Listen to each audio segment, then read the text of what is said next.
what we will do is for finding V1 we will use R1, that is voltage, that is the resistance R1 that we are taking, and then the total resistance is that R1 plus R2 plus R3 into the supply voltage.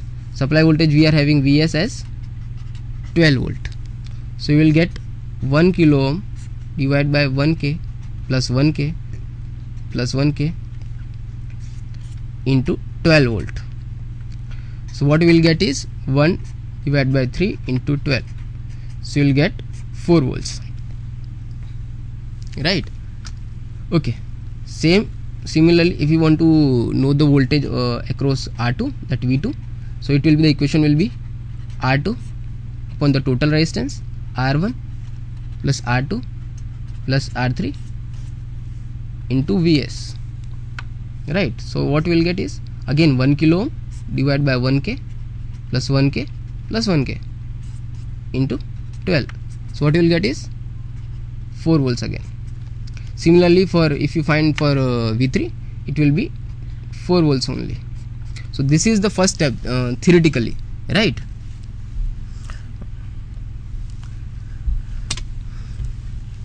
We'll simulate this circuit again, this voltage divider circuit in simulation software, that is Multisim. Okay, next is the current divider rule. Okay, if you are having multiple resistances connected in parallel fashion and you have a current source, that is Is, if you want to find the current across these different resistances, then you can use current divider rule. What is this rule actually? If you want to find the current, that is I1, what you have to do is we have to take the opposite arm, that is the resistance R2 that is there in the circuit, divide by the total resistances into the again the current source that you are applying, right? That is I1 will be R2 upon R1 plus R2 into Is. Again, similarly for I2, what we will do is we will take the opposite arm, that is the resistor R1, and then we will have the total resistance, that will be R1 upon R1 plus R2 into Is, right? So in this way we can get different currents, right, in the circuit. Okay, how you are going to connect? We will connect somewhat in this fashion, right? I told you there is one current source that if you can see, right, that is 2 amperes that I am applying. Then there is a multimeter. There are 2 different multimeters because we do have 2 resistance sources in the circuit, and we want to find the current across those circuits, actually those resistance R1 and R2. So what we will do is I will show you one example how to calculate.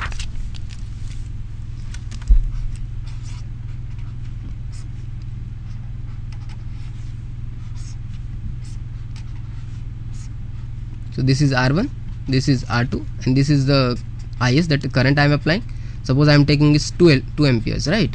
And this is what I want to find, current across this R1, current across this R2. Okay, so we do have equation, and this R1 and R2 I am taking as 1 kilo ohm, right? So what we will do is that current I1 will be R2 upon R1 plus R2 into the supply current, that is right. So R2 I am taking as 1 kilo ohm divided by 1k plus 1k into 2 amps. So what we will get is 1 divided by 2 into 2, so we will get 1 ampere. Similarly I2 will get as same, R1 upon R1 plus R2 into I of S. So you will get as same 1 divided by 1k plus 1k into I of S. So you will get 1 by 2 into 2, so you will get as 1 amperes. Again we will simulate this circuit in Multisim software. Okay, next we will see about what is KVL, Kirchhoff's voltage law, right? How it is basically it states that the sum of the voltages around a circuit loop must equal 0. Again it is having some conditions. Condition is the sum of the voltages around a circuit loop must equal 0 when following a consistent measurement direction of voltages for each element around the loop. In other words, it can be stated as, it can be put as a total of the voltage steps as you go around a circuit loop must end up back where you started, right? Assigning a negative sign for voltage rise, that is from negative to positive, and again a positive sign for voltage drop, that is from positive to negative. Okay, I will take an example for how Kirchhoff's law voltage is helpful in solving a circuit.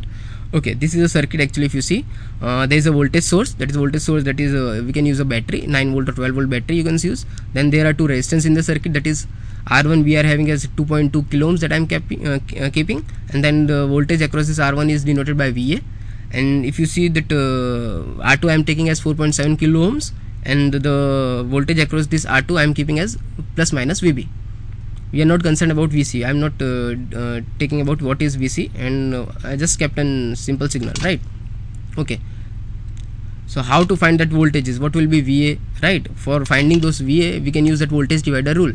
So VA will be 9, that is the supply voltage I am taking, that battery voltage I am taking as 9. So 9 divided by total. Again, if you see, VA will be 9 into I am taking that resistor R1, so 9 into R1 upon total resistance, that will be R1 plus R2.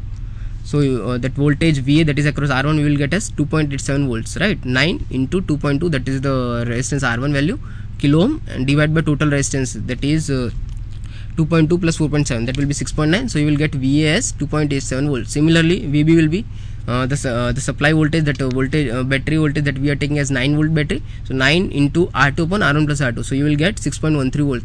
If you add this VA plus VB, you will get the battery voltage, that was 9, right? So 2.87 plus 6.13, that you will get as 9. So this is the voltage law, right?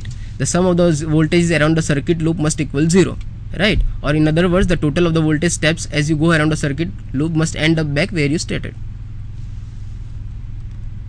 So how to implement this KVL circuit on breadboard? It is quite easy, right? This is center, if you can see, it is a breadboard, and then I am applying a 9 volt battery. If you see the top and the bottom side, those are like internally connected. We normally use for this power supplies and ground connections. In the center we are using the ICs and all those kind of resistors that we use in the center, but on the top and the bottom side we normally use for this power lines, power supplies and ground lines, right? So if you see that's 9 volt, it is directly connected to R1, that green one I am showing, right? And then second end of R1 it is connected to R4, again second end of R4 is connected again to ground, right? And we want to measure the voltages that is across R1 and R2, so you have to connect it in parallel fashion, that is across it actually. So you can see VA, one end of VA is connected, that is a multimeter, one end of multimeter is connected to one end of R1, and second that is negative end, that is connected to second end of R1, right? So this is like physically when you are going to implement the circuit on breadboard. Okay, what is Kirchhoff's current law? Same like voltage, it is Kirchhoff has also stated has given some important current law. This law is also known as Kirchhoff's point rule or Kirchhoff's junction rule or nodal rule.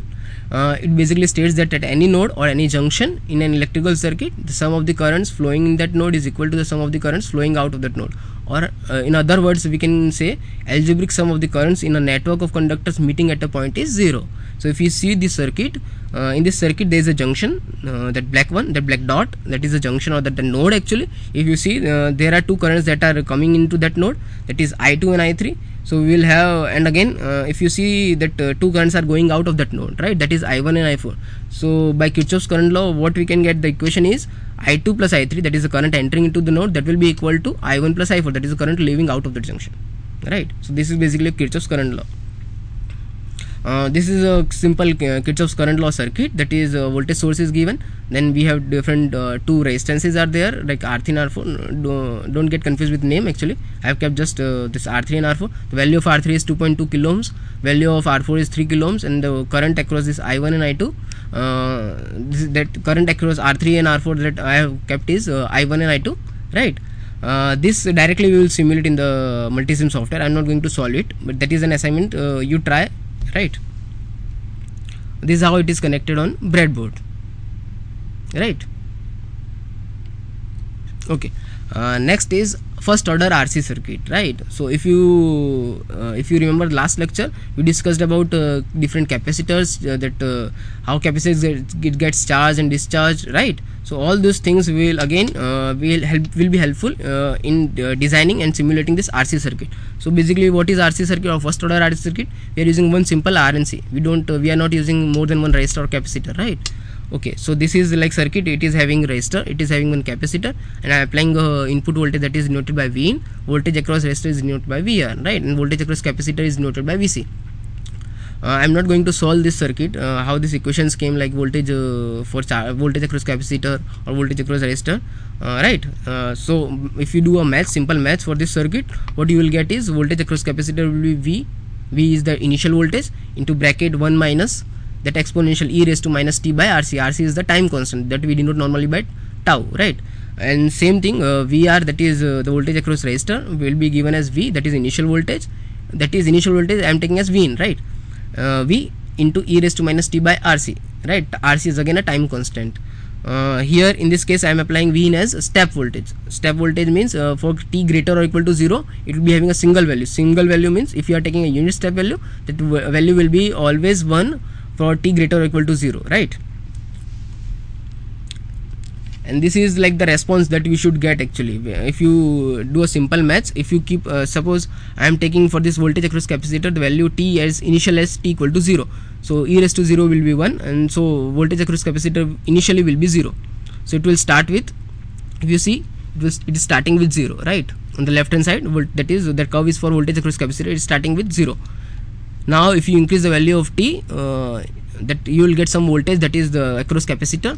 So the curve will be something like this, right? That is for charging. Same thing, there is voltage across resistor. If you keep t initially at 0, so e raised to 0 will be 1, and then what you will get voltage across resistor will be V, that is the input voltage that I am applying, right? So it will start with 100%, that is the maximum value, that input voltage that I am giving. Thereafter it will dissipate and it will get lost, right? So it will lose some energy, so it will dissipate. Okay. So now I am going to solve all these circuits. I will show how these circuits are implemented in Multisim software and how to solve these circuits, right? Basically how to analyze this circuit in Multisim software. So I will directly go to that Multisim software.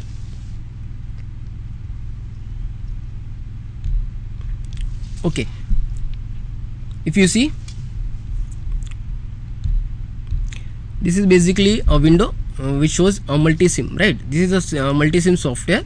So it will look something like this, right? Multisim software will look something like this. Okay, so if you see, I'm having this this click, right? This button. What I am showing, just look at those pointer, right? If you see on the top, there is a file menu, there is an edit menu, view, place, simulate, transfer. All those buttons, that menu buttons are there, right? In the file, you do have an option like, if you have some examples that you have built in Multisim, so you can open it directly, or you can implement your own circuit, you can design your own circuit and then you can save. All those things are there in the file menu. In edit menu, like normal in any software, you can undo, do, cut, paste, all those things are available, right? In view menu, if you see that you can have full screen view of this window, or you can have zoom in, zoom out, all those things are there in that. Place is the one menu that is very important. If you see, in place there is a button that is component, right? I am clicking on that component button. If you see,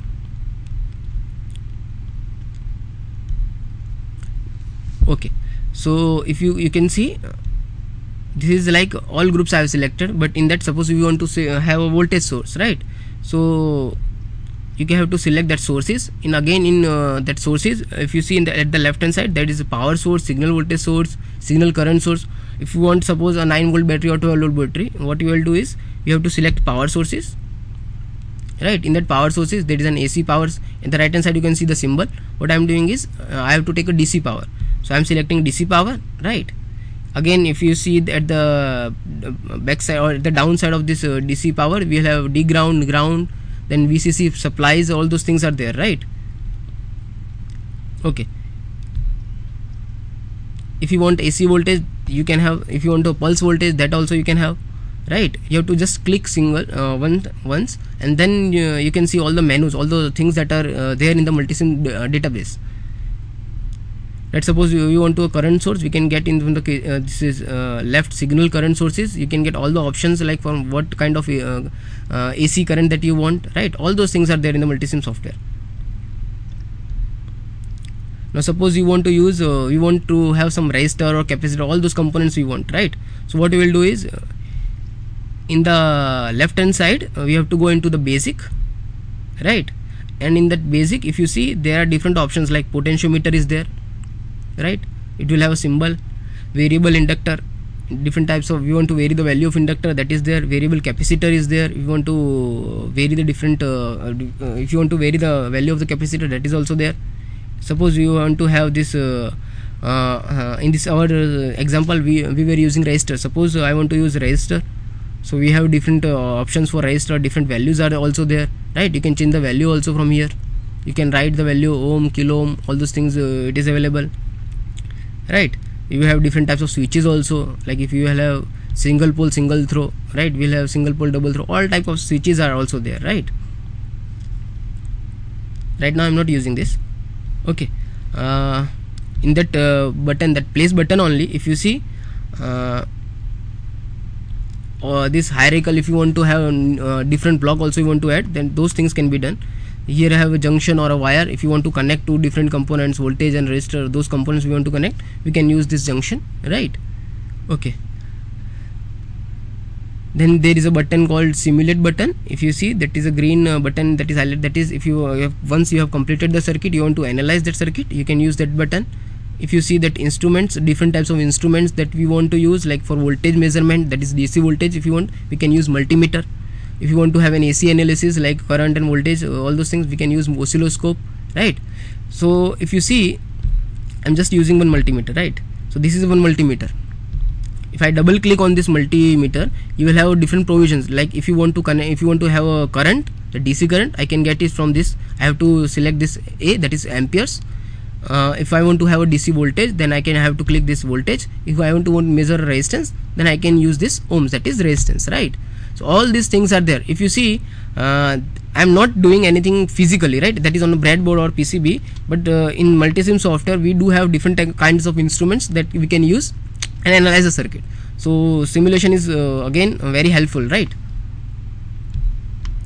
If you suppose I want to delete it, you have to select this and you can delete it, right? Again, in simulation we will have different types of analysis, like DC operating, AC analysis. We are having components and all those related to AC, right? So you can use AC analysis. Suppose you want to have a transient analysis. Transient analysis is something like you are given some input voltage, right? And then we want to check the behavior of the circuit, but not before steady state it has achieved, right? Because what I want to say about transient analysis, it has not achieved its final value, but before, what is the ups and downs, what is the circuit behaving before finally it gets settled down, those kinds of analysis we can do in transient analysis. Then we can have Fourier analysis, noise analysis, all these things are there, right? What I will do now is I will build a circuit, that is the first Ohm's law that I will do, and we will design a circuit for Ohm's law and then we will simulate it, right? At the right